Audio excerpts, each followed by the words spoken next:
এবার বৈষম্য বিরোধী ছাত্র আন্দোলন থেকে উঠে আসা নতুন রাজনৈতিক দল জাতীয় নাগরিক পার্টি এনসিপির সমন্বয়ক নামে উপাধি পাওয়া ছাত্রদের এবার চামড়া থাকবে না।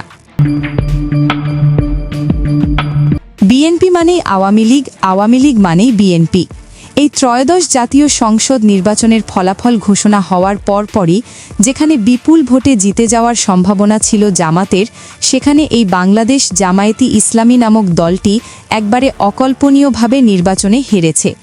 এখানে ভোট কারচুপি করা হয়েছে, নয়তো ভোট নিয়ে ইঞ্জিনিয়ারিং হয়েছে বলে জানিয়েছেন বাংলাদেশ জামায়াতে ইসলাম। কিন্তু প্রশ্ন হলো, এখন মাঠে আছে বিএনপি। এই বিএনপি ক্ষমতায় না আসার আগেই যে ভূমিকা শুরু করে দিয়েছে, তাতে বোঝাই যাচ্ছে যে বিএনপি খেলা শুরু করলে এবার এই ছাত্রদের আর অস্তিত্ব রাখবে না। যার উদাহরণস্বরূপ রংপুর ৪ আসন ও ৮০টি কেন্দ্রে এগিয়ে এনসিপির আখতার হোসেন প্রকাশ্যে বলেছেন যে তার উপর হামলা ও তার কর্মীদের বাড়িতে বিএনপির কিছু কর্মীরা ভাঙচুর করেছে। সেই সাথে এনসিপির আখতার হোসেনকে মেরে ফেলার হুমকি দিয়েছে বিএনপির মতো দলের নেতাকর্মীরা বলে তিনি মিডিয়ায় অভিযোগ তোলেন। চলেন এই ভিডিওটি দেখে আসা যাক। করবেন মানুষের বাড়িঘরগুলো ভেঙে দিবেন, এটা কোন ধরনের দ্বিচারিতা? কোনো পর্যন্ত তারা শপথ নেয় নাই, শপথ নেওয়ার আগেই তারা এইসব শুরু করে দিয়েছে। মানুষকে খুন করে শেখ হাসিনা বাংলাদেশে টিকতে পারে নাই। গতকাল সারাদিন সারা রাত, আজকে ওনার সংবাদ সম্মেলনটা করার আগে পর্যন্ত বর্ষা সাহেব আর তার দলের তরফ থেকে একটা মানুষ, বর্ষা সাহেব নিজে সাংবাদিকদের কাছে এনসিপির ব্যাপারে কোনো অভিযোগ করেছিলেন কিনা আমি এটা জানতে চাই আপনাদের কাছে। আসলে আমি জানতে চাই, আপনারা বলেন।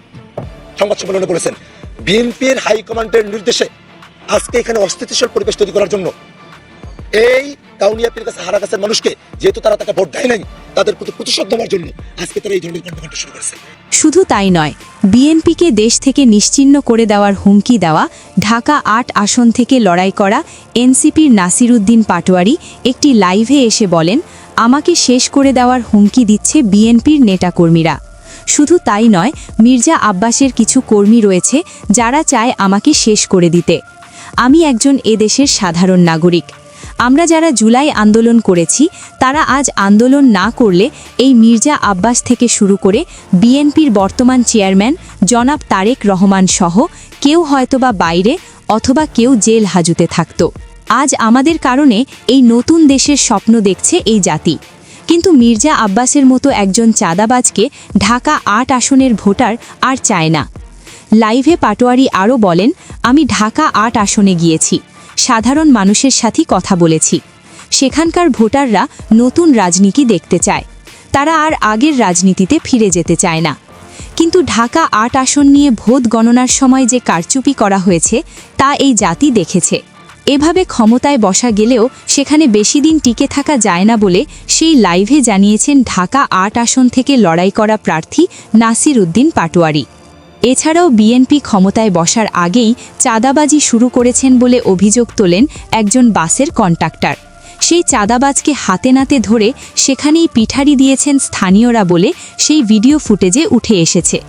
শুধু এখানেই শেষ নয়, পঞ্চগড়ে বিএনপিকে চরম হুঁশিয়ারি দিয়েছেন সার্জিস আলম।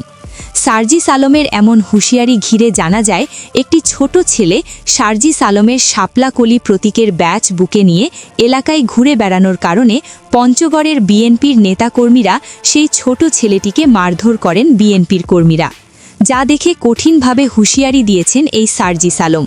চলেন সেই ভিডিওটি দেখে আসা যাক। আগেকার রাজনীতি আর নাই যে কেউ একজন এমপি হইছে আর ক্ষমতায় গেছে দেখে তার পায়ের নিচে থাকবে আর সে মাথায় উঠে নাচবে। মাথায় উঠে গেলে একদম আছাড় দিয়ে ফেলে দেওয়া হবে। বিএনপি যদি ওদের নেতাকর্মীগুলো ঠিক করতে না পারে তাহলে আমরা ঠিক করার দায়িত্ব নিয়ে নিব। কিন্তু না, নামাজের আগে তোমার কাছে কি ছিল? ওই যে একটা ব্যাগ ছিল, ওটা দেখে তারপরে কি হয়েছে? তোমার শাপলা বললেন না, তোমার থাপ্পড় মারছে কে? ওখানে কে? ওটা ও কি করে? বিএনপি করে? বিএনপি করে। পরিশেষে বলতে চাই, বিএনপির মতো শক্তিশালী দল কিন্তু আওয়ামী লীগের চেয়েও বড় দল নয়। তাদের মনে রাখা উচিত, এই দেশের মানুষ যদি একবার ক্ষেপে যায় তাহলে ক্ষমতাচ্যুত শেখ হাসিনা কিন্তু পালিয়ে যাওয়ার সময় পেয়েছে। এই বিএনপি কিন্তু গাড়িতে ওঠার টাইম পাবে না বলে জানিয়েছেন দেশের সাধারণ খেটে খাওয়া মানুষ। সো প্রাণপ্রিয় ভিউয়ার্স, ভিডিওটি ভালো লাগলে আপনার মতামত কমেন্ট করে জানিয়ে দিতে পারেন এছাড়াও এই ভিডিওতে একটি লাইক দিয়ে আমাদের সাথে যুক্ত থাকতে পারেন এই চ্যানেলটি সাবস্ক্রাইব করে। দেখা হবে নতুন কোনো ভয়াবহ তথ্য নিয়ে। ততক্ষণ ভালো থাকার চেষ্টা করবেন, সেই সাথে সত্যের সাথেই লড়াই করার চেষ্টা করবেন। আল্লাহ হাফেজ।